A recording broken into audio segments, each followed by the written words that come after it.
మొన్న పోయి పరామర్శించింది కదా వాళ్ళ నాన్న చనిపోయిన రోజు. మరి ఇట్లా నీ దగ్గర 15 మంది వచ్చేలాట నువ్వు ఇట్లా అన్నావా అంటే చెప్తాడు ఆయన. నేను అడిగిన ఏది ఈ టీవీలో వచ్చిన తర్వాత వేరే ఛానల్ వాళ్ళు నన్ను దీని మీద కామెంట్ చేయమన్నప్పుడు ఆమెలాగా నేను తెలిసి ఒక మాట్లాడద్దు కదా.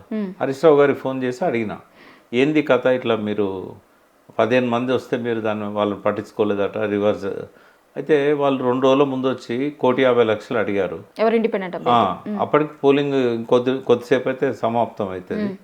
వాళ్ళు ఏం చేయగలుగుతారు? వాళ్ళకి ఎవరికి ఓటు కూడా లేదు అక్కడ ఆ కాన్స్టిట్యున్సీలో. 1,50,00,000 నేను ఎక్కడ తెచ్చి ఇచ్చేది? కాబట్టి సాధ్యం కాదు, మీరు ఏమైనా చేసుకోండి అన్నాం. అంతేగాని వాళ్ళు అంతకుముందు వచ్చి మేము ప్రచారం చేస్తానంటే నేను వద్దన్నది లేదు, విడ్రా చేసుకుంటామంటే వద్దన్నది లేదు. కేవలం వాళ్ళు డబ్బులు అడిగినలు కాబట్టి టైం కూడా లేదు ప్రచారం చేయడానికి. వాళ్ళ కాడ జూబ్లీస్లో పలుకుబడి లేదు, ఓట్లు లేవు. కాబట్టి నేను చెప్పాల్సి వచ్చింది. అది ఆమె క్లారిటీ తీసుకోవాల్సి ఉండే. క్లారిటీ తీసుకుంటే ఆమెకు ఈ అబద్ధం చెప్పాల్సిన అవసరం రాకపోయేది. ఇది అబద్ధమే కదా. అంటే కొన్ని తొందరపాటు కోపంతో వచ్చే ఇవి ఇట్లాంటివన్నీ కూడా ఆమె ప్రతిష్టను దిగజారుస్తాయి.